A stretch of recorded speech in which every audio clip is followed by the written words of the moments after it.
C'est bon les gars, je peux y aller? Les gars? Qu'est-ce que c'est que ça? Ah!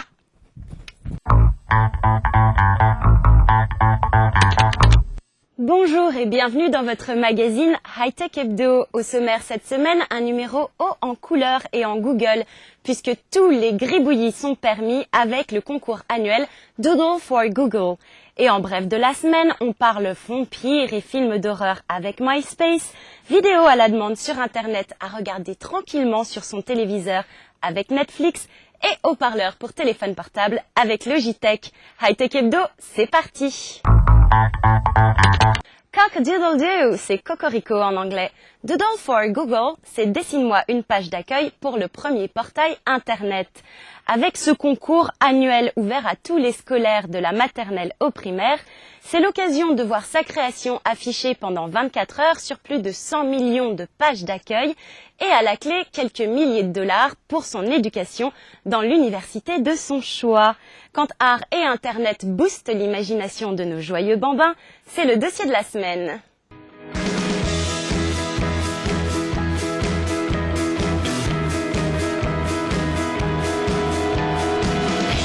Souvenez-vous, il y a un mois, Google frimait à fond avec son partenariat avec les plus grands artistes et designers du monde, comme Jeff Koons ou Dolce & Gabbana. Ce mois-ci, avec son concours Doodle for Google, comprenez Gribouille pour Google, le numéro 1 des portails Internet regagne en modestie. Avec cette compétition, ouverte à tous les enfants scolarisés de 3 à 12 ans, Google, ce n'est plus que de la gueule, mais c'est aussi du partage. C'est le moment où les enfants peuvent montrer leur création. Google veut tout faire pour partager avec la communauté. Les gagnants seront affichés sur la page web Google, le monde entier les verra. C'est l'occasion d'être ensemble et de s'amuser. 36 finalistes se sont rendus au Googleplex et ont pu admirer leur création en peinture, mais aussi en t-shirt. Les 3 derniers en lice se sont vus offrir en plus un ordinateur portable. Le grand gagnant, quant à lui, profite d'une rapide notoriété puisque son chef-d'œuvre gribouillesque est exposé pendant 24 heures sur la page d'accueil Google.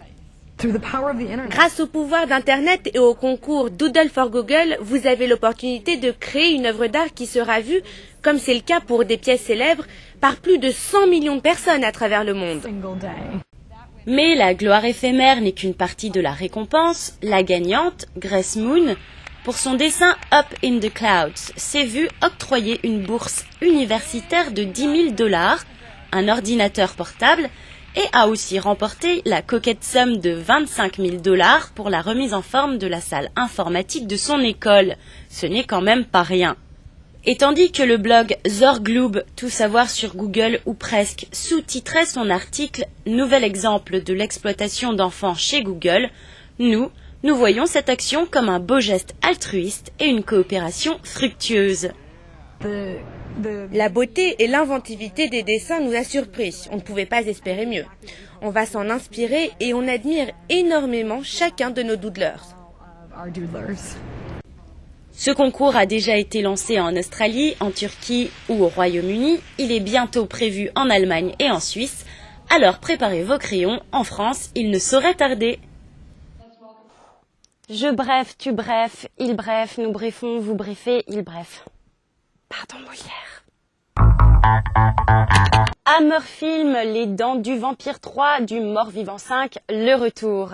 Voilà plus de 20 ans que la très british Hammerfilm Company, célèbre pour ses films d'épouvante, n'avait rien produit. Eh bien, aujourd'hui, elle est de retour. En association avec Pure Grace Productions, elle lance une série web d'épouvante, Beyond the Rave. Et si on vous en parle, c'est parce qu'elle a choisi comme diffuseur MySpace avant le lancement de son DVD. La série de 20 épisodes sous-titrés sera diffusée en exclusivité et en libre accès à partir du 2 juin, à raison de 2 épisodes hebdomadaires de 4 minutes chacun. Allez, extrait.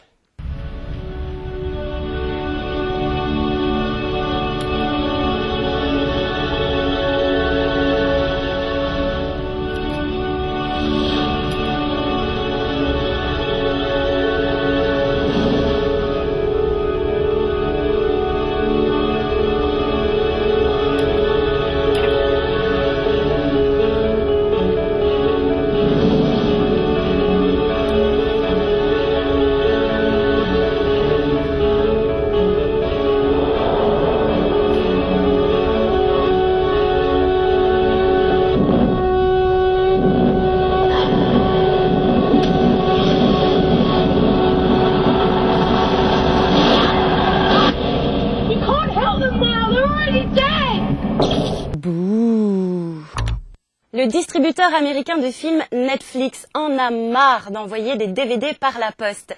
Il décide donc d'empiéter sur le marché de l'Apple TV. Il propose désormais une unité multimédia compacte au prix canon de 100 $, soit 63,5 €. Cette unité permet aux abonnés de regarder des films et séries à la demande avec une connexion Internet haut débit, non plus sur son ordinateur, mais sur son téléviseur. Ah oui, tous les films sont gratuits et téléchargeables en 20 secondes. Mais bon, ça c'est un détail. Et cette semaine, Logitech lance ses enceintes haut-parleurs pour téléphone portable qui permettent à la fois d'écouter ses MP3 et de répondre à ses appels sans décrocher depuis son téléphone.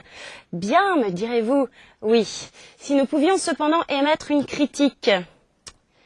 Engager des acteurs moyens, comme celui-ci, ne fera pas vendre plus de haut-parleurs. Et choisir des filles aux attributs généreux, comme ça, c'est un peu too much. C'est tout ce qu'on avait à dire. Hightech Hebdo, c'est tout pour aujourd'hui. Profitez du week-end pour donner quelques cours de dessin à vos bambins entre deux jeux vidéo. Qui sait, ce seront peut-être les prochains doodlers. À la semaine prochaine avec NYFP.